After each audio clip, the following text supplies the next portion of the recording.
Orang guys, baru-baru ni cikgu share pasal Presiden Donald Trump. Dia beritahu buy signal di mana it's a good time to buy masa 5 minggu lepas.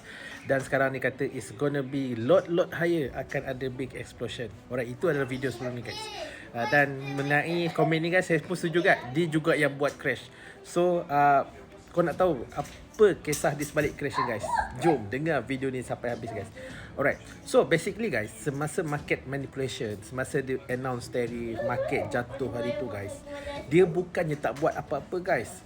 Sebab kalau kita lihat market jatuh, Trump, Liberty Foundation, kan, even Trump punya portfolio pun bertambah guys. Maksudnya dia buat market manipulation, dia buat crash. Dan Donald Trump dia beli kripto guys. Dia tambah lagi kripto holding dia. Alright, itu satu lah. Yang kedua cikgu trace wallet dia, bila dia buat crash, dia dapat upah guys. Alright, cikgu trace exchanger bagi guys. Alright, cuma kita tak sure lah siapa punya ni lah, sebab dia macam banyak sangat trace wallet dia. Alright, so basically buat crash hari tu memang dia yang buat crash.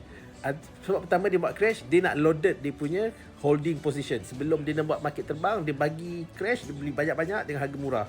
Itu sebab pertama. Yang kedua, dia dibayar guys, dapat upah guys.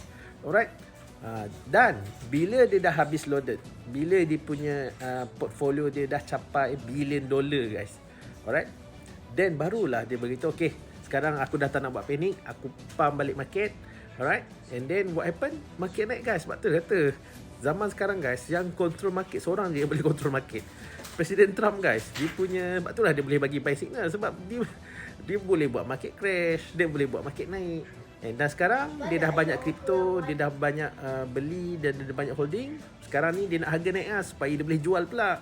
Alright, dia dah beli, sekarang ni dia kena buat harga naik untuk dia jual pula. So guys, komen dekat mana dia akan jual guys.